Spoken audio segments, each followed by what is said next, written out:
Hello, and welcome to a Coffee Talk with Tank. I'm Tank, you can call me Keith, whatever.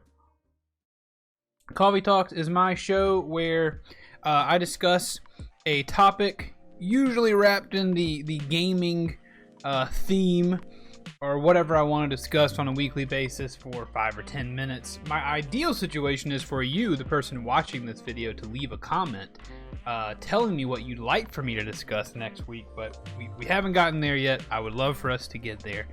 But this week's topic, dodge rolling. I don't remember which part of the screen it appears when I edit, but one of these places, dodge rolling in video games. Why am I talking about dodge rolling today? To be quite honest, the thought hit me while I was in the shower. Dodge rolling is a little bit weird. Maybe weird is the wrong term for it. Dodge rolling is super inefficient. Not in video games, mind you. In video games, it is like the go-to dodge. If you're making a video game and you want to be able to, you're making a character who can quickly get away from attacks, they're dodge rolling. And if you think about, being able to dodge attacks quickly and without losing too much momentum, the dodge roll does seem to be a good option. But think about the dodge roll for a minute. At first thought, you think, oh, that looks so cool. Look at how proficient with dodging and combat this character is. It's so cool. When Kratos dodges to the side and combat rolls to the side, or when Aloy from Horizon Zero Dawn jumps out of the way and rolls after a long leap, or when your Dark Souls or Bloodborne character rolls out of the way of an attack, just barely not getting crushed by a big sword or whatever it is that horrible hell fiend enemy is trying to kill you with. You think, oh, that looks cool, but really think about it. How would you do that?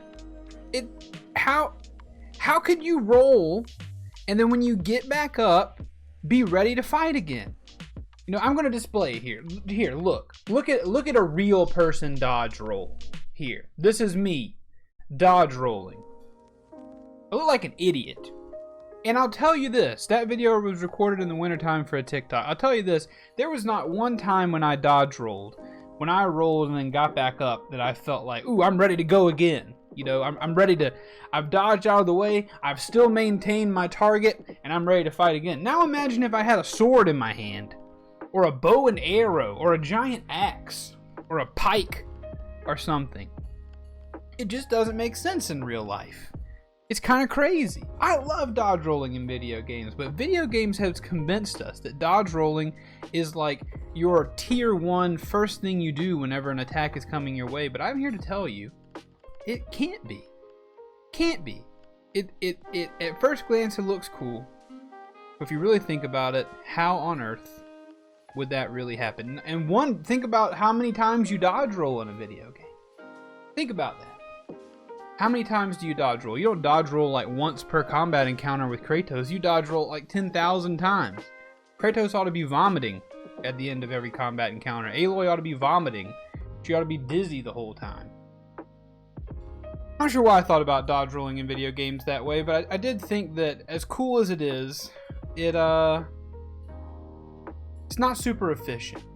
And that got me thinking about a lot of movement in video games. A lot of movement in video games is super inefficient. It's just flashy. It's just flash. Mario, you do that triple jump, boing, boing, boing. First jump makes sense. Boing, I'm jumping, I'm trying to get somewhere. Second jump, I hit the ground, then I do a flip. No, second jump, he just pushes his arms down. So even the second jump makes sense. Doesn't make a whole lot of sense why it gets you extra altitude. And then the third jump, you do like a triple Salchow bubble flip into the air, and that's supposed to give you extra height, but it's all just for flash. Video game is all just for flash, because if you were to really flip like that, you'd be super disoriented unless you were a gold medal gymnast and landing wherever you wanted to go. You'd be super dizzy. You'd be super disoriented. A lot of double jumps have a flip in them. Sly Cooper comes to mind. You jump once, whoop, makes sense. You jump twice, he cuts a front flip. Have any of you ever flipped? I've flipped a couple times. I've been known to flip here and there on a trampoline.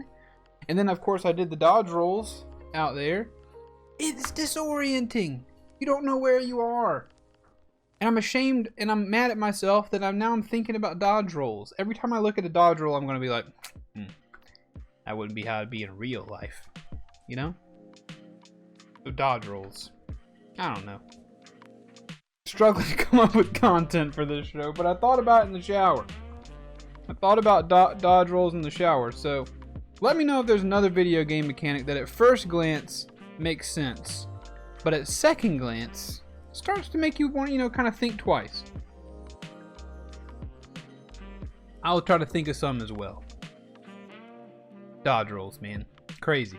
Crazy that we just say that's a thing now. That's how you dodge. Anyway, this has been Coffee Talks with Tank. I'll see you next week.